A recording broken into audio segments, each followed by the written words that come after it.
سلسلہ روز و شب نقش گرے حادثات، سلسلہ روز و شب اصل حیات و ممات، سلسلہ روز و شب تار حریر و درنگ جس سے بناتی ہے ذات اپنی قبائے صفات، تیرے شب و روز کی اور حقیقت ہے کیا، ایک زمانے کی رو جس میں نہ دن ہے نہ رات، آنی و فانی تمام معجزہ ہائے ہنر، کار جہاں بے ثبات، کار جہاں بے ثبات، اول و آخر فنا، باطن و ظاہر فنا، نقش کہن ہو کہ نو منزل آخر فنا، مرد خدا کا عمل عشق سے صاحب فروغ، عشق ہے اصل حیات، موت ہے اس پر حرام۔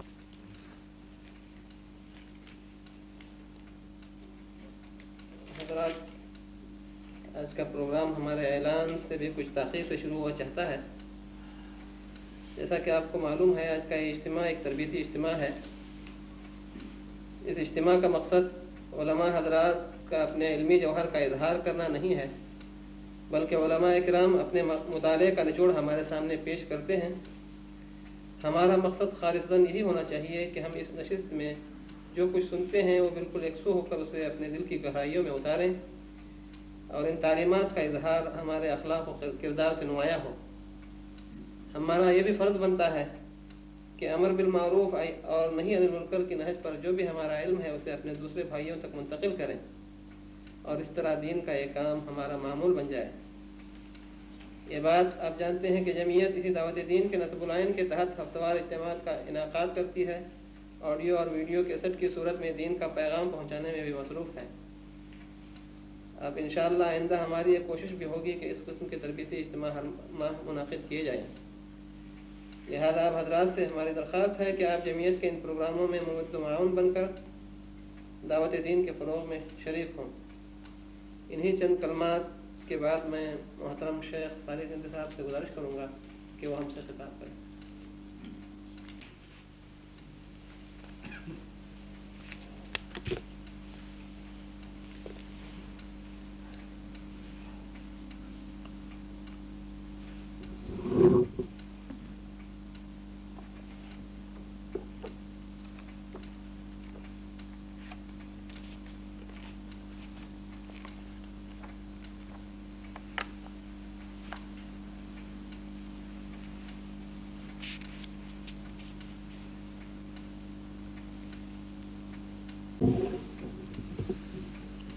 اعوذ باللہ من الشیطان الرجیم،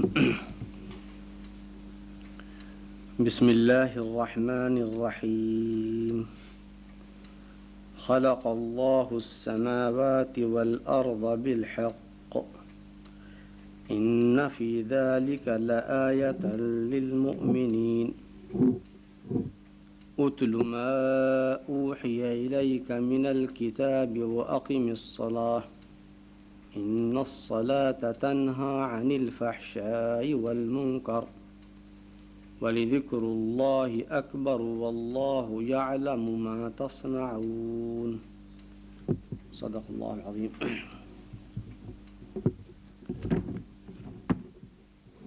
محترم سامعین، ابھی میں نے آپ کے سامنے سورہ عنکبوت کی 2 آیتیں تلاوت کی ہے۔ آیت نمبر 44 اور 45۔ اس سے پہلے کہ ان آیات بیانات کا ترجمہ اور وہ تشریحات یا توضیحات ہمارے علماء کرام نے کی ہے اپنی تفاسیر میں، اس کا خلاصہ بیان کروں آپ کے سامنے، میں چند باتیں اس سے پہلے کہنا چاہتا ہوں۔ پہلی بات تو یہ جو ابھی کارروائی سے متعلق جو پیش کیا ہمارے عثمان صاحب نے، اجتماع کی غرض و غایت مختصر الفاظ میں، بے شک اصل بات یہی ہے کہ مسلمان اپنے دین کو سمجھنے کی کوشش کریں اور اس پر عمل کریں اللہ کی رضا کے لیے۔ یہ ہے غرض و غایت مسلمانوں کی۔ جہاں تک علماء کرام کا تعلق ہے، وہ اپنی ذمہ داری پوری ادا کرتے ہیں اور کرنا بھی چاہیے انہیں۔ ایک بات واضح کر دوں، جب بات علماء کرام کی آئی ہے تو لوگ سمجھتے ہیں کہ شاید ہر درس دینے والا ضرور عالم ہی ہوگا، ایسا بھی نہیں۔ بعض لوگ اس مقام پر نہیں پہنچتے ہیں، نہ عالم ہوتے ہیں، لیکن یہ اللہ تعالیٰ کی توفیق سے کچھ کہتے ہیں۔ اسی طرح آپ حضرات نہ سمجھیں کہ میں علماء میں سے ہوں، میں ایک طالب علم ہوں، آپ ہی کی طرح سنتا ہوں، علماء کرام سے کچھ مطالعہ کرتا ہوں، اس کے بعد حسب توفیق بیان کرتا ہوں۔ علم اور عالم کی شان بڑی عظیم ہوتی ہے، ہمارا شمار ان میں نہیں۔ بہرکیف جو کچھ کوتاہی اگر ہو یہ درس میں تو یہ سمجھو کی تقصیر میری ہے، میرے علم کی تقصیر ہے، بس علماء کی شان کچھ عظیم ہوتی ہے، میرا شمار علماء میں نہیں۔ دوسری بات اس سلسلے کی یہ ہے کہ جب سے دنیا قائم ہوئی اور جب تک قائم رہے گی، اس دنیا میں بے شمار مذاہب، عقائد، فلسفے، تمدن و تہذیبیں، رسم و رواج آتے گئے اور مٹتے گئے، اور ان تمام خیر و شر کے مجموعے میں زیادہ تر بنیاد انسانوں کی رہی ہے، لیکن اس کے باوجود ایک طریقہ کار، ایک نظام زندگی بھی دنیا کے سامنے موجود ہے اور ہمیشہ سے رہی ہے، وہ ہے اللہ تعالیٰ کی جانب سے اللہ کا دین۔ یہ ہے صحیح نظام زندگی، صحیح فکر اور صحیح عمل۔ جب یہ بات واضح ہو جاتی ہے تو چاہیے ان ماننے والوں کو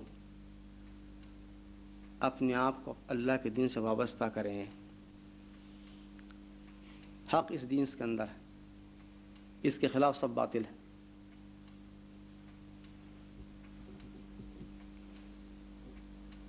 خلق اللہ السماوات والارض والارض بالحق، اللہ تعالیٰ نے آسمان و زمین کو حق کے ساتھ پیدا کیا۔ پہلی بات یہ ہے کہ اللہ تعالیٰ نے پیدا کیا، یعنی خالق اللہ تعالیٰ ہے، کوئی غیر نہیں۔ کائنات کا خالق ایک ہی اللہ ہے۔ تو یہ فلسفہ باطل ہو گیا کہ خود بخود بنے زمین و آسمان، اور خود ان لوگوں نے مان لیا جن کے دعوے 50 سال پہلے کوئی بات خود بخود نہیں بنتی ہے، ایک معمولی بات نہیں بنتی خود بخود، معمولی چیز تو اتنی بڑی کائنات کیسے بنی خود بخود؟ تو یہ فلسفہ باطل جھوٹا ہو گیا آج ان دانشوروں کے سامنے۔ کچھ کہتے ہیں کہ اس کائنات کو بنانے میں اور لوگوں کا بھی ہاتھ ہے. یہ بھی فلسفہ جھوٹا ثابت ہو گیا. اگر یہ ہوتا کسی کی شرکت تو اب تک اس کائنات میں امن قائم نہیں رہتا. کوئی کہتا کہ چاند کو آج نکالو، کوئی کہتا کل نکالو، سورج کو آج نکالو، مختلف باتیں ہوتی اور فساد برپا ہوتا کائنات کے اندر. لہٰذا یہ منظم کائنات چل رہی ہے تو اس کا خالق ایک اللہ تعالیٰ کی ذات ہے. پھر فرماتے ہیں بالحق، اس کو پیدا کیا حق کے ساتھ. کائنات اللہ نے بنائی اور بنائی حق کے ساتھ، باطل کے ساتھ نہیں، مذاق کرنے کے لیے نہیں، ٹائم پاس کرنے کے لیے نہیں، حق کے ساتھ اور حق کے لیے. ان میں نشانیاں ہیں. کن کے لیے؟ ان فی ذلک لآیہ، نشانیاں ہیں سمجھنے کے لیے، لیکن شرط لگا دی للمؤمنین، یعنی کائنات کے پیدا کرنے میں، اس کو سنوارنے میں، اس کو ترقی دینے میں، اس کو مٹانے میں بے شمار نشانیاں ہیں، لیکن صاحب ایمان کے لیے،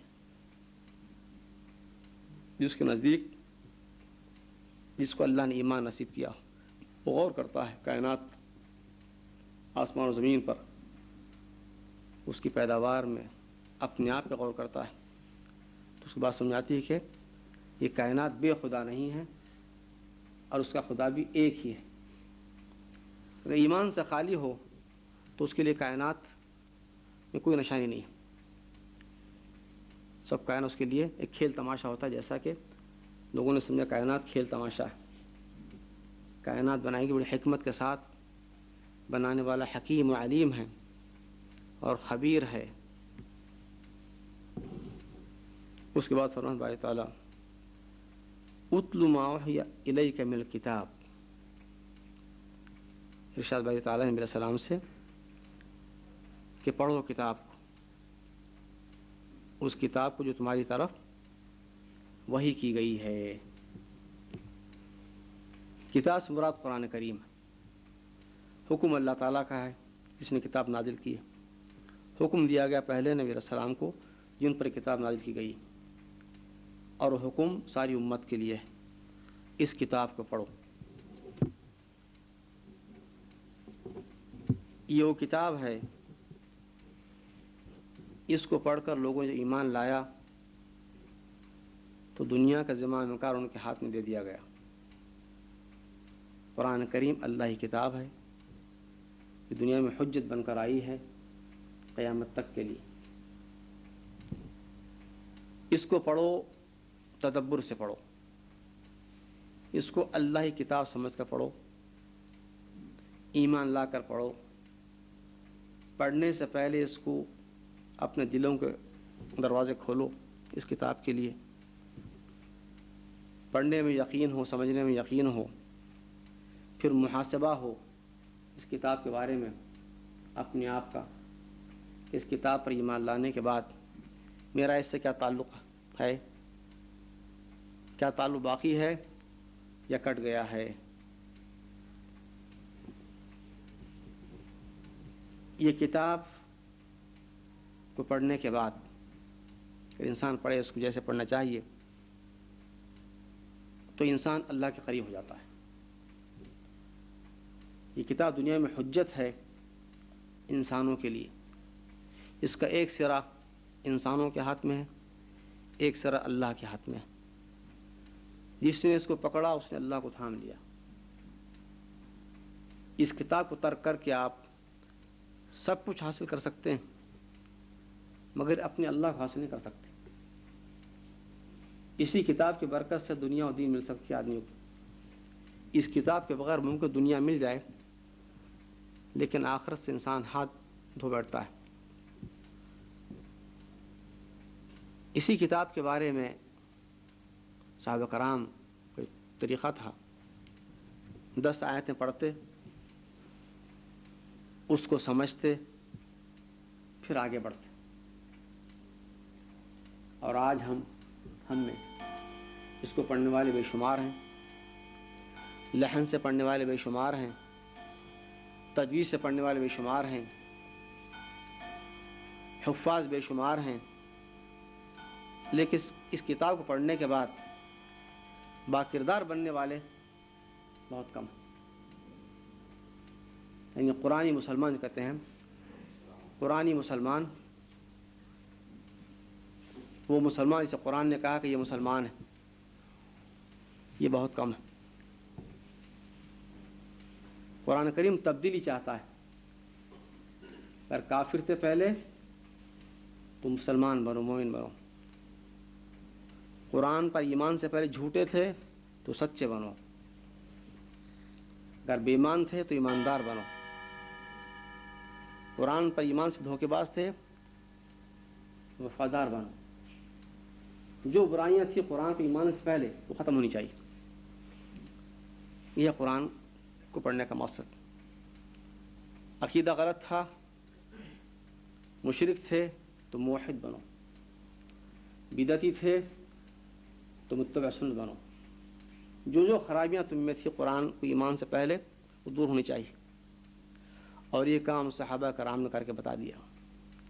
صحابہ کرام مشرک تھے، شرابی تھے، بہت سارے تھے، لیکن قرآن پہ ایمان کے بعد ساری باتیں ختم ہو گئی۔ ایسے مسلمان بنے، ایسے مومن بنے جن کی مثال تاریخ میں بہت شاہدی ملی۔ سبب کیا تھا؟ قرآن کریم۔ قرآن تو ہم بھی پڑھتے ہیں، لیکن بڑا فرق ہے ہمارے پڑھنے میں ان کے پڑھنے میں۔ یہی وجہ ہے کہ قرآن پڑھنے کے بعد اگر آدمی تبدیلی نہ آئے، انسان بدلے نہ قرآن پڑھنے کے بعد، تو سمجھو اس نے قرآن نہیں پڑھا تھا۔ یہ حدیث میں بات آئی ہے، آپ فرماتے ہیں یعنی اس زمانے کے بارے میں جو آپ کے بعد آنے والا تھا، جس میں ہم بھی شامل ہیں، لیکن اللہ محفوظ رکھے ہمیں اس وعید سے۔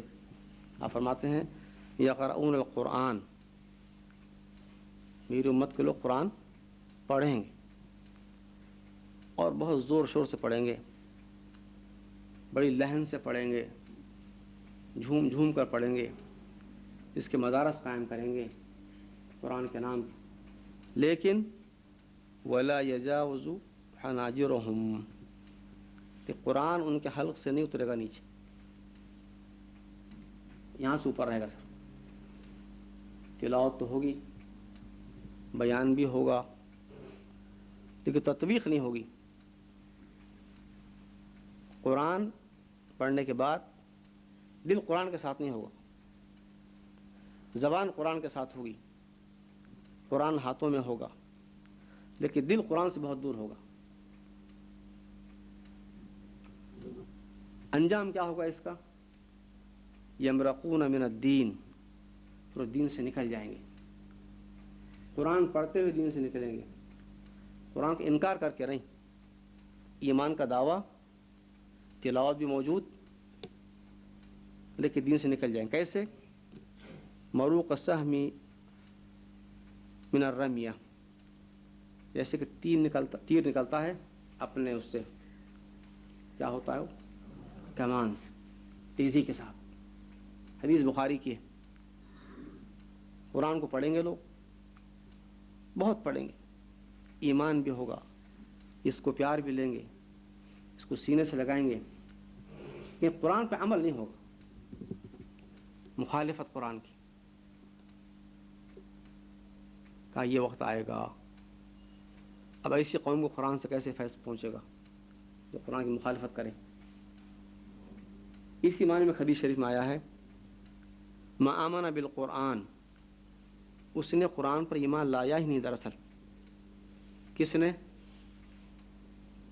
جس نے من استحل محارمہ، جس نے ان باتوں کو جس نے قرآن نے حرام ٹھہرایا ہے اس پر عمل کرتا ہے، اس نے سرے سے قرآن پر ایمان نہیں لایا، جھوٹ کہتا ہے۔ اگر اس معیار کو بنائیں ہم، اگر ہم محرمات کی فہرست بنائیں ہم، پھر قرآن کو سامنے رکھیں اور اپنے آپ کو سامنے رکھیں تو پتہ چلے گا کون کون سے محرمات جو ہم نہیں کرتے قرآن نے منع کیا ہے، بے شمار. اس میں امت کی اکثریت شامل ہے الا وہ جسے اللہ نے بچایا ہو. اس میں حکمران شامل ہیں، علماء شامل ہیں، تجار شامل ہیں، ہم جیسے عوام شامل ہیں. قرآن نے کہا سود حرام ہے، ہم کہتے ہیں نا سود حرام نہیں. عالم اسلام میں سود کھایا جاتا ہے دھڑے کے ساتھ، بلکہ ان ممالک میں جہاں کا دعویٰ ہے کہ شرعی نفاذ قائم ہے، مخالفت قرآن کی. شراب خوری حرام، عام پیتے مسلمان. دھوکہ فریب رشوت حرام، سب کرتے ہیں. کاروبار میں جھوٹ حرام، اس کے برخطانی کاروبار. غیبتیں کرنا حرام، بہتانات باندھنا حرام، بدگمانیاں حرام، سب کرتے ہیں. قرآن کی آیتیں پڑھتے ہوئے کرتے ہیں. کہاں قرآن پہ ایمان ہے؟ حضور نے فرمایا انہوں ایمان لائے نہیں، صرف جھوٹ کہتے ہیں، جھوٹے ہیں. حرام سے اجتناب کیا جاتا ہے. حرام ہے خلاص، پھر کیوں اپناتے اس کو؟ صحابہ نے یہ مثال پیش کی تھی. شراب کی حرمت آئی، خبر ملی حرام، بولا حرام، اب مک لگائے، ترک کر دیا. کتنے حرام ہم نے سینوں سے لگا رکھا ہے رات دن، محرمات مختلف، کھانے سے پینے سے دیکھنے سے. پھر قرآن پڑھتے ہیں ساتھ ساتھ محرمات. اب قرآن پہ کہاں ہم نے ایمان لایا، بلکہ قرآن سے مذاق کیا ہم نے قرآن کے ساتھ. جو اللہ سے مذاق کرے وہ کیسے بچے گا اللہ کی پکڑ سے؟ اللہ کی پکڑ کیسے آتی ہے؟ یعنی کسی ہاتھی کی شکل میں آئے، کسی شیر کی شکل میں آئے. اس کی پکڑ کے مختلف اقسام ہیں. عذاب کی مختلف شکلیں. ایک عذاب جو پاکستان میں آیا ہے یہ بھی ایک شکل ہے اس کے عذاب کی. طوفان آتے ہیں، ایک عذاب کی شکل ہے. زلزلے عذاب کی شکل ہے. جنگ و جدل آپس میں، ایران عراق کی جنگ عذاب کی شکل ہے. بیماریاں مختلف عذاب کی شکل ہے. انسان گمراہی میں پڑ جانا عذاب کی شکل ہے. جیسے ایک اثر میں آیا ہے کوئی شخص اللہ کی نافرمانی کر رہا تھا برس، اس کے احساس ہوا بعد میں کہ میں نے سنا تھا کہ کوئی لوگ کہتے ہیں کہ اللہ کی نافرمانی کرنے سے لوگ پکڑ میں آتے ہیں، اللہ پکڑتا ہے، سزا ملتی ہے. تو پھر کہاں ہے وہ سزا اللہ تعالیٰ کی؟ کچھ نہیں ہوا مجھے. اس کو کہا گیا بعد میں خدا کی جانب سے کہ تو ہماری پکڑ میں آ چکا ہے، تو گرفتار ہے. اس لیے کہ ہم نے تمہیں اپنی یاد سے غافل کر دیا، یہ ہماری پکڑ ہے. تو میرے دین سے غافل ہو چکا ہے، تو جری ہے نافرمانی پر، یہ میری پکڑ ہے. یعنی یہ بھی ایک پکڑ کی شکل ہے کہ انسان خدا کی یاد سے غافل ہو جانا، اس کے لیے خدا کی اطاعت مشکل ہو جانا اور نافرمانی آسان ہو جانا، یہ اللہ کی پکڑ ہے. تو پکڑ کے اقسام ہے کہ یہ ہے وہ قرآن پڑھنے کے بعد جو حال ہوتا ہے ہمارا. اس کے بعد سناتے ہیں القرآن حجت لک او علیہ. قرآن کریم حجت ہے تیرے لیے یا تیرے خلاف، ہر مسلمان کی. قرآن پر ایمان لا کر اگر قرآن کی تابعداری کی تو قرآن حجت ہوگا تیرے لیے، تیری سفارش کرے گا. دنیا میں بچائے کہ یہ راستہ غلط، یہ راستہ صحیح، رہنمائی کرے گا تیری. قبر میں نجات کا باعث بنے گا تیری. قیامت میں اگر الٹا معاملہ ہوا، قرآن کی مخالفت ہوئی، تو قرآن تیرے خلاف حجت بن جائے گا کہ پڑھا بہت لیکن کیا کچھ نہیں. کیا مخالفت کی تو نے، قانون بنائے میرے خلاف، عقیدے میرے خلاف، معاملات میرے خلاف، تعلقات آفت میرے خلاف، تو نے قرآن کو کہاں ایمان لایا؟ ایک حدیث شریف میں آیا ہے، آپ نے فرمایا تھا جس کا مفہوم یہ ہے کہ آخری زمانے میں علم اڑ جائے گا، علم دین. تو صحابہ کو تعجب ہوا. ان میں سے کسی نے پوچھا کہ حضرت کیسے اٹھے گا علم دین، جب کہ ہم قرآن کو ہم پڑھتے ہیں، ہم میں حفاظ موجود ہیں، ہم اپنے بچوں کو پڑھاتے ہیں قرآن، ہمارے بچے پڑھائیں گے لوگوں کو قرآن، اس طرح سلسلہ چلتا رہے گا قیامت تک، تو علم کیسے اٹھے گا؟ تو حضور جواب دیتے ہیں اس شخص کو، اے فلانے، میرا تو گمان تھا تیرے بارے میں کہ تو مدینہ کا عقل مند آدمی، اتنی بات بھی نہیں سمجھتا تھا۔ یہ جو عیسائی اور یہودی ہیں، ان کے پاس بھی تو آسمانی کتابیں موجود ہیں، تورات انجیل، اس کو پڑھتے بھی عمل کتنا کرتے ہیں ان کے پر، یعنی مخالفت کرتے ہیں ان کی۔ ایسی امت کرے گی مخالفت قرآن کی، پڑھتے بہت ہیں عمل نہیں کرتے، تو قرآن علم اڑ جائے گا۔ ساری مشکل امت کی پریشانی کی یہ قرآن کو ہم نے مذاق بنایا، مذاق، اللہ کے ساتھ مذاق۔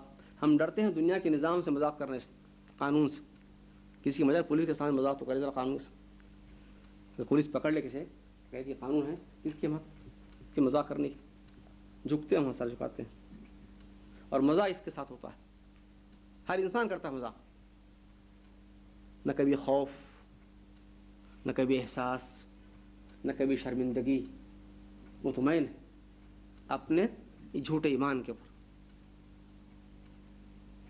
وہ تو بہت صبر کر رہا ہے، حلیم ہے، ورنہ معاملہ تو اور ہونا چاہیے ہمارے ساتھ،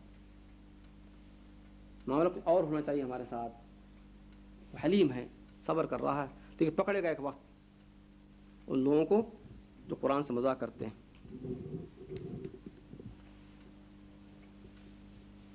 وہ اقیم الصلاۃ، نماز قائم کرو، نماز پڑھو، نماز قائم کرو۔ نماز کیا ہے؟ آپ جانتے ہیں نماز اسلام کے اندر عبادات میں جو سب سے پہلا رکن ہے یا فریضہ پہلا ہے نماز۔ کلمے کے بعد جو نمبر آتا ہے عبادت میں کسی مسلمان کے لیے نماز۔ نماز وہ چیز ہے جوڑتی اللہ تعالیٰ سے۔ نماز کا تارک اسلام میں اس کا کوئی حصہ نہیں، حدیث میں آیا کہ جس نے ایک وقت نماز ترک کر دی عمدن، اس نے اختیار کیا راستہ کفر کا۔ نماز نجات یوم القیامت مسلمان کے لیے۔ اب اس نماز کو لیں آپ، اور نمازی کے بارے میں حدیث شریف میں کہ یوم القیامہ جو حساب ہوگا عبادات کے معاملات میں، عبادات کی نسبت سے، تو پہلا سوال ہوگا نماز کے بارے میں۔ اگر نماز درست تو سارے اعمال درست، اگر نماز کھوٹی نکلی تو سارے اعمال کھوٹے۔ ہمیں احساس ہے کہ نماز ہماری صحیح غلط ہو رہی، قبول ہو رہی کہ نہیں ہو رہی، اس کا احساس کم ہے۔ سجدے ہو، رکوع ہو، بے شمار، تہجد ہو، لیکن وہ نماز جو قبول ہونے والی ہے وہ ہو کہ نہ ہو، اس کا ہمیں احساس نہیں۔ ان الصلاۃ، بے شک نماز، تنہا، بچاتی، دور رکھتی، کس سے؟ عن الفحشاء، بے حیائی سے، والمنکر، اور برے کاموں یا بری باتوں سے۔ یعنی یہ نماز کی خاصیت ہے کہ دو باتیں اس میں ہوتی جو بچانے والی ہر نمازی کو۔ بے حیائی سے، کون سی بے حیائی؟ ساری بے حیائی، دل کی بے حیائی، خیالوں کی بے حیائی، زبان کی بے حیائی، آنکھوں کی بے حیائی، کانوں کی بے حیائی، پیٹ کی بے حیائی، شرمگاہ کی بے حیائی، ساری بے حیائی بچاتی۔ یہ نماز کی خاصیت ہے۔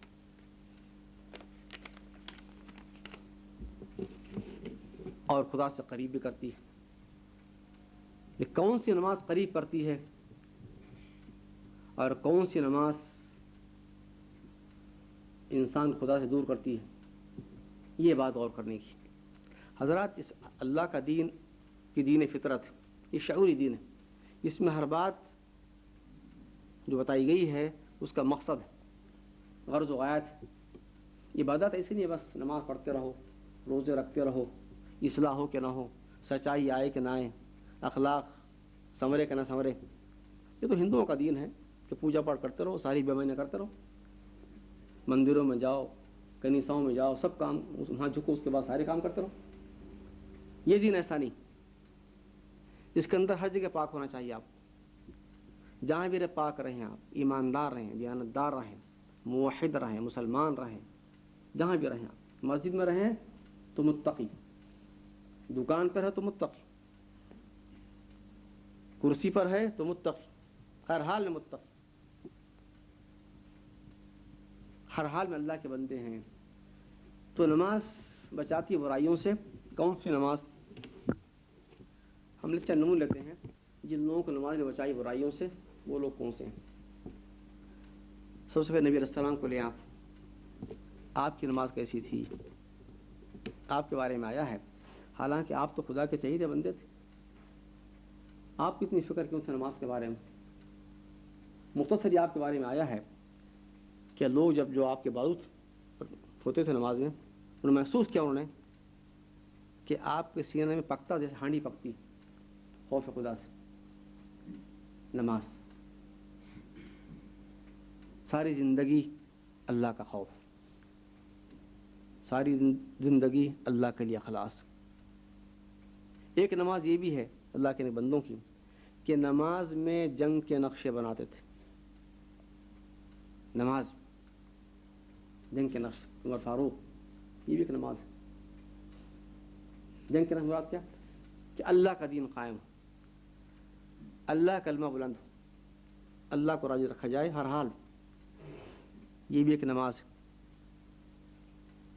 نمازی سے لوگوں نے ایسے ایسے کام کیے جنہوں ہوتے 5 وقت ہم کہتے ہیں عمر عبدالعزیز، ان کے بارے میں آیا ہے. اتنی بڑی مملکت کے سربراہ تھے. ان کے پاس ایک خاتون آتی ہے ملنے کے لیے عراق سے. گھر مل جاتا ہے بڑی تلاش کے بعد. جب داخل ہوتی گھر کے اندر تو ایک خاتون بیٹھی گھر کے اندر. اس کے بعد ان سے باتیں کرتی ہے تو دیکھتے ہیں کہ ایک شخص صحن میں آتے جاتے ہیں، معمولی کپڑے ہیں، کچھ کام کر رہے ہیں کیچڑ کا. اس کو تعجب ہوا، اس خاتون آنے والی نووارث.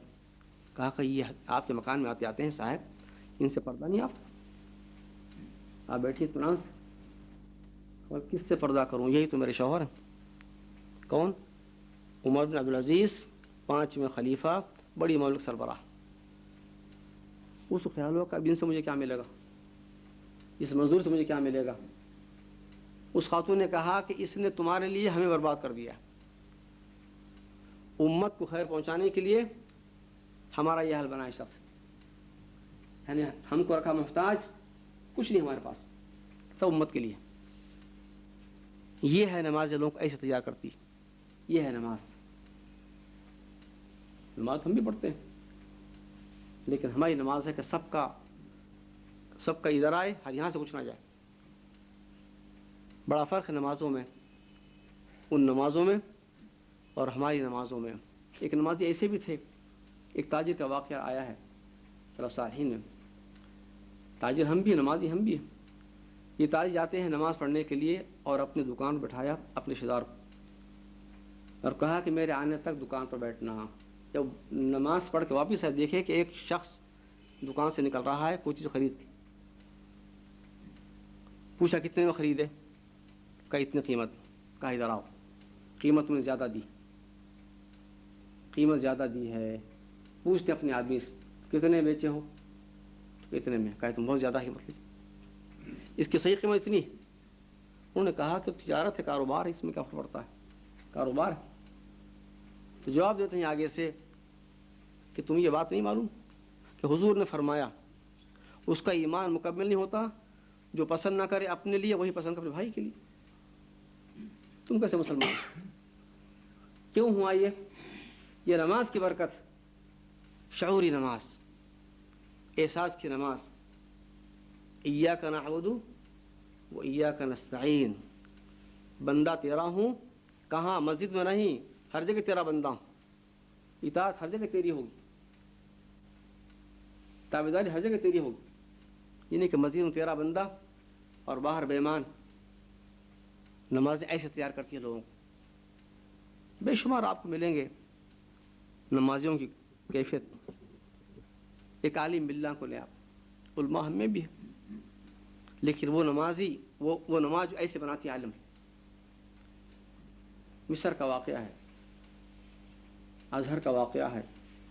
کہتے ہیں اس زمانے میں، آج سے 50-60 سال پہلے کی بات ہے، وہاں کے وزیر تعلیم جاتے ہیں اس کو دیکھنے کے لیے. وہ جو منتظم تھے اس زمانے میں، یہ ہوتا ہے عموماً جب کوئی آتا ہے بڑا آدمی تو اس کو بتاتے ہیں پھراتے ہیں کہ یہاں ایسی تعلیم ہو رہی ہے. یہیں اور بہر کے پھر گھومتے گھامتے ایک اس صف میں آئے کہ وہاں عالم الدین پڑھا رہے تھے بچوں کو. اس زمانے میں کرسیاں وغیرہ نہیں تھی، نیچے بیٹھے ہوئے تھے. تو وہ وزیر اعظم، وزیر تعلیم بھی کھڑے ہو گئے سامنے آ کر، اور جامعہ کے مدیر بھی، کچھ اور ذمہ دار افسر. اب اس کے بعد یہ لوگ پریشان ہیں کہ یہ اللہ کا بندہ اٹھتا نہ دیکھتا. اسے دیکھا ہی نہیں، ان آدمی ان کو دیکھا ہی نہیں، آرام سے پڑھا رہے. انجام کار ہوتا یہ ہے، وہ چلے جاتے ہیں. ان کو ہوتی فکر کہ شاید اب یہ اس شخص کے ساتھ کچھ معاملہ سختی سے پیش کیا جائے گا. ہوتا ہے اس کے برخلاف. وزیر کے پاس ایک آدمی آتا ہے کچھ رقم کو لے کر، کہتا ہے کہ یہ وزیر نے آپ کو دیا ہے انعام کے طور. اس نے پہچان لیا، وزیر نے پہچان لیا کہ جامعہ کے اندر ایک ہی استاد ہے مسلمان، کہا یہ آپ کو ہدیہ دیا. تو تاریخ میں آیا کہ وہ صاحب ایسے بیٹھے ہوئے تھے جب کہ وزیر اس وقت آیا تھا، معاف کرنا، ایسے بیٹھے تھے. جب وزیر آ کھڑا رہا سامنے تو ایسے بیٹھے ہوئے تھے، بچوں کو پڑھاتے. جب جانے کے بعد وہ شخص آیا تو اس وقت بھی ایسے بیٹھے ہوئے تھے. تو اس سے کہتے ہیں کہ جاؤ یہ واپس کرو. اپنے وزیر سے کہو کہ جس نے پیر پھیلایا اس کے سامنے وہ ہاتھ نہیں پھیلائے گا، اس کے سامنے وہ ہاتھ نہیں پھیلائے گا. یہ ہاتھ اللہ کے آگے پھیلتا ہے، وزیروں کے آگے نہیں، سفیروں کے آگے نہیں، تاجروں کے آگے نہیں. ایسے بھی عالم. یہ ہے نماز. اس کا نماز اللہ کے لیے، بس تعلق اللہ سے، امداد اللہ سے، ہاتھ پھیلے اللہ کے آگے، جو کہ اللہ کے آگے ہے. نمازی ہماری نمازیں ایسی ہے. دینداری بھی ہوتی ہے تو کچھ نہ کچھ میں معاملہ ہوتا ہے، ایسے نہ کچھ ادھر سے کچھ ادھر سے. اب ایسی نمازیں ہمیں کہاں راہ سے لا پلائیں گی؟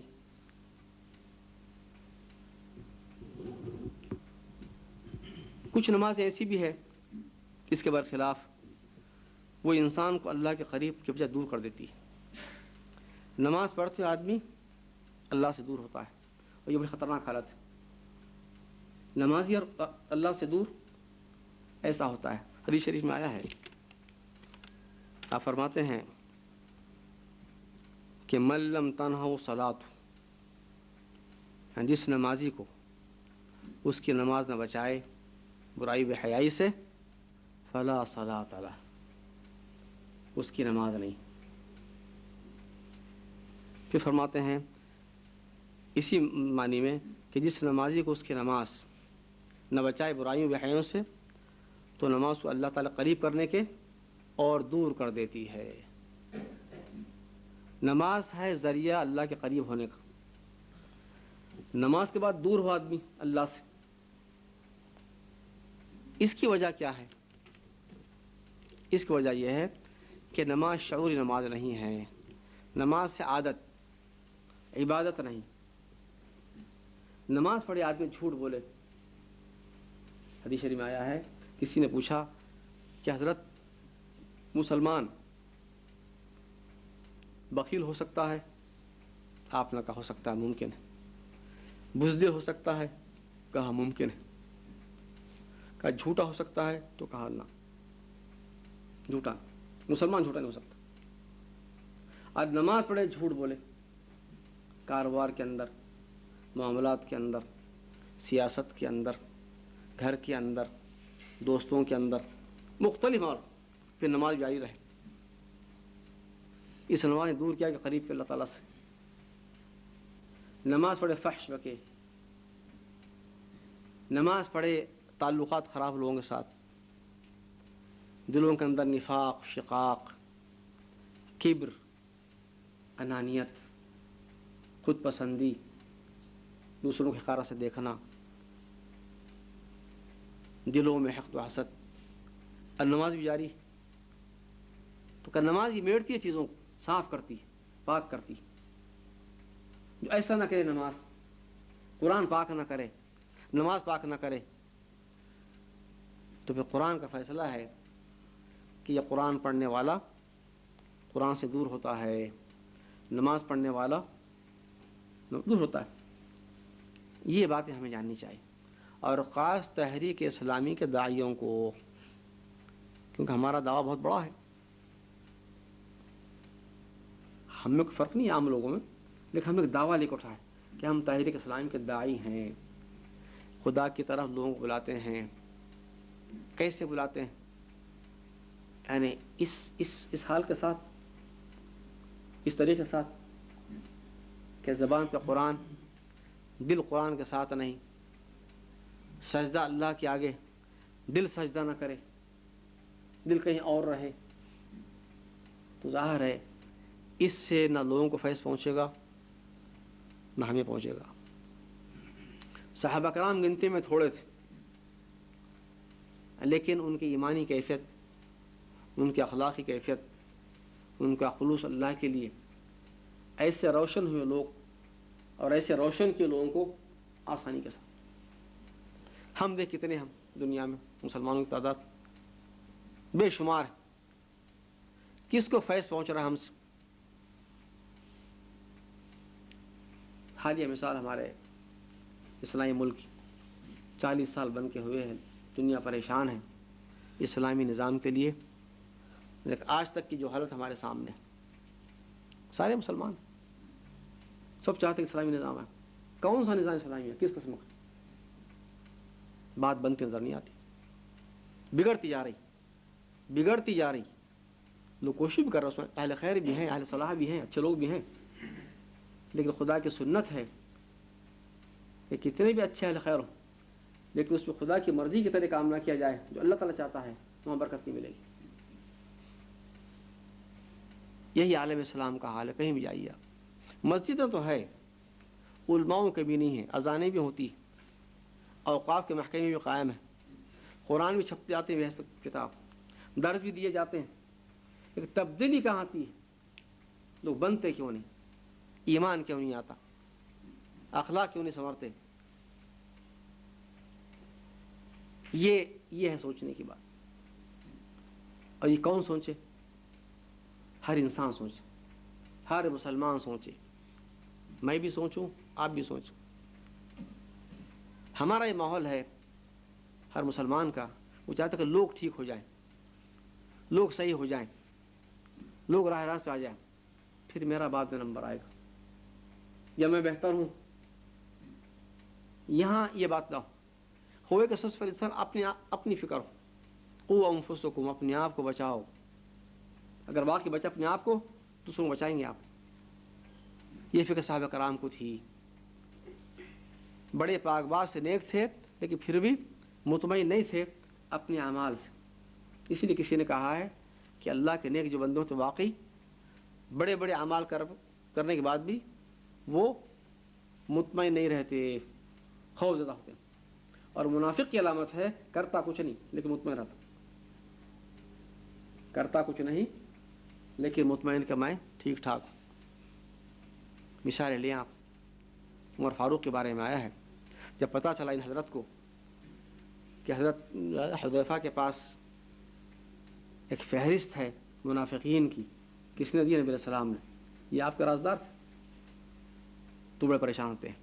عمر فاروق پریشان ہوتے ہیں یہ سن کر کہ ان کے پاس ایک فہرست ہے مسلمانوں کے نام کہ فلاں فلاں فلاں منافق. عمر فاروق کو پریشان ہونے کی کیا ضرورت ہے؟ کون شک کرتا عمر فاروق کے ایمان کے اوپر؟ نہ کفر پہ شک تھا نہ ایمان پہ شک تھا. ان کفر میں پکے تھے، ایمان لائے تو پھر ایمان میں پکے تھے.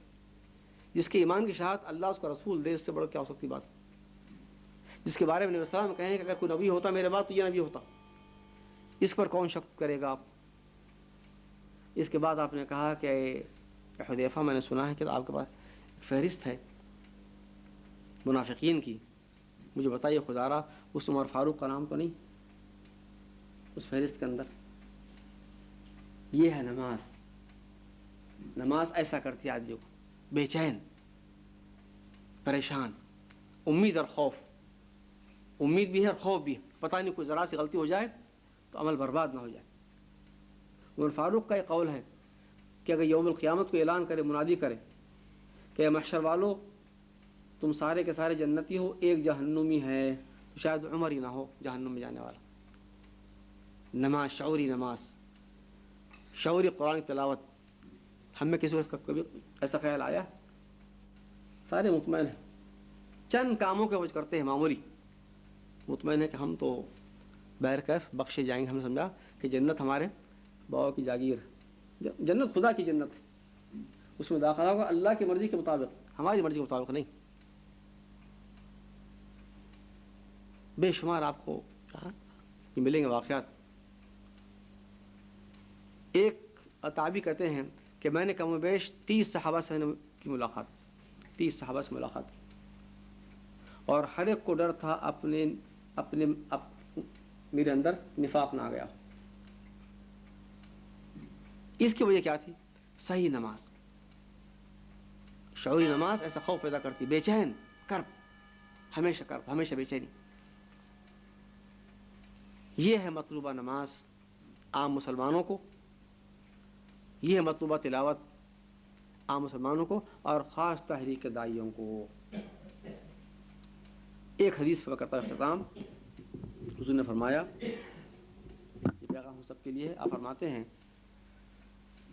کہ نیکی اور بھلائی کے معاملے میں ہمیشہ مسلمان دیکھے، معیار بنائیں اپنے سے بہتر لوگوں کو.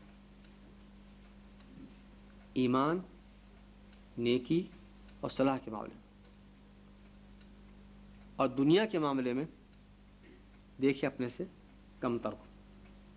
کیسے؟ اگر میں سمجھوں کہ میں نیک ہوں کہ نہیں ہوں، جو کچھ میں کر رہا ہوں اعمال، یہ واقعی میرے اعمال صحیح ہیں، یہ کتنے معیاری ہیں، تو کن کو دیکھوں میں؟ میرے سامنے ہو فہرست انبیاء، پہلے فہرست انبیاء، کہ انبیاؤں کا ایمان اور میرے ایمان کا کیا حال ہے، انبیاؤں کے اخلاق اور میرے اخلاق کیا حال ہے. تو کیا ہوگا نتیجہ؟ 0. پھر اور نیچے اتریے آپ، صحابہ کرام کو لے باؤ، صحابہ کرام کے اخلاق اور ایمان کا اور میرا ایمان کیا حال ہے، تو پتہ چلے گا کس درجے میں ہمارا ایمان اخلاق. پھر تابعین کو آئی، پھر ائمہ پہ آئی، ان لوگوں کو جو واقعی اس معاملے میں معیاری لوگ تھے. تو ہمیں اندازہ ہوا کہ ہمارے اپنی کمی کا، اپنے نقصان کا. تو احساس ہوگا کہ واقعی میں کچھ نہیں ہوں، مجھے کچھ کرنا چاہیے، میرا دعویٰ صرف دعویٰ ہے، میں بہت پیچھے ہوں. یہاں معیار بدل دیا ہم نے. ہم دیکھتے ہیں جو ان لوگوں کو جو ہم سے کچھ کمزور ہیں، بے نمازی ہیں، یا اور دنیا دار قسم کے ہیں، یا اور ان کو عیوب ہیں، ان کو ہم دیکھتے ہیں تو ہم ہوتے مطمئن کہ ہم ان سے بہت بہتر ہے. یہ علامت زوال کی علامت ہے. زوال شروع ہو گیا، ہم نمازی ہیں، ہم 5 وقت نماز پڑھتے ہیں، ہم نے حج کیا، ہم زکوٰۃ دیتے ہیں، ہم تحریک اسلامی کے لوگ ہیں. یہ عام سنتے ہیں کہ تحریک اسلامی میرا تعلق، لوگ کہتے ہیں، یہ نسبت دینے بڑے لوگ شاطر ہیں کہ میرا تعلق تحریک سے بس، لیکن نسبت سے کام چلے گا. کیا ہو اس سے کیا ہوگا؟ یہ دین نسبتوں کا دین نہیں، یہ دین ایمان عمل کا دین. ایمان عمل، نسبت کتنی آپ کی رہے ناموں کی، نسبت کام کی رہے، نسبت کام کی رہے. کوئی کہتے کہ میں نے ایسے کام کیا تھا فلاں زمانے میں، پھر آپ کیا کر رہے ہو؟ سو رہے ہو. یہ وہی کام کیا تھا پاکستان ہندوستان میں. یہ دین عمل ہے. دوسرے معاملات میں، دنیائی معاملات میں حکم ہے کہ دیکھیں جو اپنے سے کم تر ہے. غریب پریشان لوگ دنیا میں ہیں، کھانے کو کھانا نہیں، لوگوں کو رہنے کو ٹھکانا نہیں، تو احساس ہوگا مجھے کہ میں اس سے بہتر ہوں. یہاں ہم نے بدل دیا معیار کو. وہاں ہی بدلا یہاں ہی بدلا، وہاں بدلا دیکھتے ہیں جو اپنے سے کمزور ہے دین کے معاملات تو ہم مطمئن ہیں کہ ہم ان سے بہتر ہیں.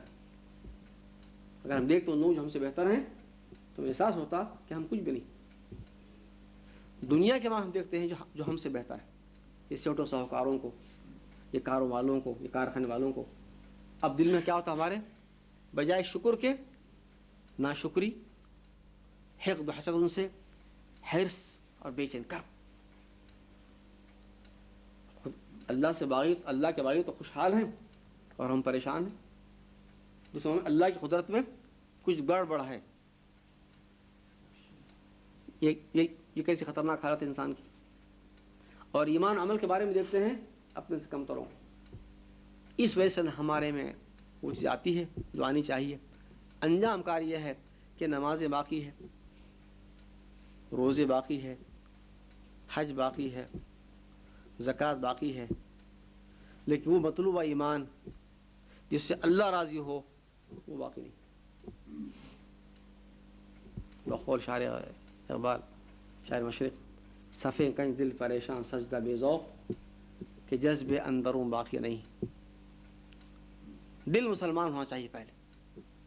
اگر دل کافر ہو، اعضاء مسلمان ہو، اس سے کیا ہوتا ہے؟ نمازیں نہیں بچائیں گی اگر جب تک دل نمازی نہ ہو. منافقین بھی تو نماز پڑھی تھی اور حضور کے پیچھے نماز پڑھی تھی. حضور کے پیچھے، یہ امام کے پیچھے نہیں، وہ بڑے امام کے پیچھے. کیا کام کی نماز آئی؟ دل بے ایمان تھا، دل کو ٹٹولیا. دل اللہ کے ساتھ ہے یا نہیں؟ دل میں اللہ کی محبت ہے نہیں؟ یہ دل اللہ کا گھر ہے، یہ مسکن خدا ہے، یہ پاک ہونا چاہیے ہر بے حیائی سے، ہر برائی سے، سب سے پاک. اس میں کوئی جگہ نہ پائے. اس کو کریں کہ اللہ، ہم کو اللہ کیا کہتے، لا الہ الا اللہ، تو یہ اللہ کی تلوار سے یہاں سے پاک کرے سب کو، ہر غیر اللہ کو پاک کرے. صرف اللہ ہی اس کے اندر ہو بس. سارے معاملات، مسجد میں جائیں آپ تو اللہ آپ کے ساتھ، جس مقام پہ اللہ آپ کے ساتھ ہے. یہ فکر، یہ عقیدہ، یہ خوف خداوندی اگر ہو کسی انسان میں تو اس کا معمولی عمل بھی بہت اس کو معیاری کر دے گا. اگر یہ نہ ہو، دل میں غیر اللہ ہو، ظاہر مناظر بہت ہو، علم و عمل کے لچھے دار تقریریں اور بیانات، ساری باتیں ہوں، لیکن وہ خلوص جو خدا چاہتا ہے وہ برا ہو، تو اس کے لیے بہترین کسوٹی ہر انسان کے پاس ہے. خدا کا احسان ہے. جس حدیث شریف میں آیا ہے، ایک صاحب حضور کے پاس آتے ہیں ایک مسئلہ پوچھنے کے لیے، تو نبی علیہ السلام نے ان کے پوچھنے سے پہلے بتا دیا ان کو اللہ کے بتانے پر. آپ نے کہا کہ اے وابسہ، تو یہ معلوم کرنے کے لیے آیا کہ حلال کیا ہے، حرام کیا ہے؟ تو آپ نے کہا ہاں. کہا اپنے ضمیر سے پوچھ، اپنے دل سے پوچھ، یہ دل بتائے گا. یہ خدا نے ایسی کسوٹی رکھی ہر انسان کے نزدیک. آپ نے بھی یہ غور کیا ہوگا اور میں نے بھی غور کیا ہے کہ بہت سارے معاملات ہم سے ہوتے ہیں، غلطیاں ہم سے ہو جاتی ہیں، ظاہری باطنی، زبان کی غلطی، آنکھ کی غلطی، ہاتھ کی غلطی ہو جاتی ہے. خیال ہمیں ہوتا ہے احساس کہ ہم نے اچھا نہیں کیا، ہم نے برا کیا، ایسا نہیں کرنا چاہیے تھا. وہ ضمیر کی آواز. چاہے لوگ فتویٰ دیں جائز ہے، اس نے کہا کہ نہ تو بتا، اس کو پوچھتا رہے. یہ خدا کی ایسا انعام ہے ہر انسان کے لیے، بشرط اس کا ضمیر زندہ ہو، مر نہ گیا. یہ بتائے گا ہمیں کہ تم کتنے مسلمان ہو، کتنے دیندار ہو. آخر میں ایک اللہ کے نیک بندے نے کہا کہ جس کی یہ خواہش ہو اس کی نماز قبول ہو رہی یا نہیں ہو رہی، یہ جاننا چاہتے ہیں آپ کہ میری نماز قبول ہو رہی یا نہیں ہو رہی، اس کے لیے بہتر بات یہ ہے کہ اپنے اعمال کا محاسبہ کرے. اس کے اعمال، اس کے اخلاق اللہ کی مرضی کے مطابق سارے کے سارے یا فتور ہے اس کے اندر. اگر ہیں تو یہ علامت قبولیت، اور خلاف ہے تو جھوٹ بات، اس کے یہ چیز قبول نہیں ہو رہی ہے. پھر وہ روش بدلے، توبہ کرے اور راست پر آ جائے تو توقع ہے اس کی اصلاح ہو. اللہ تعالیٰ ہمیں توفیق دے کہ ہماری تلاوت، ہماری نمازیں، ہماری تحریکیں، ہمارے اجتماعات سارا کا سارا اللہ کی مرضی کے مطابق اور اخلاص کی بنیاد پر ہو. جزاکم اللہ رب العالمین.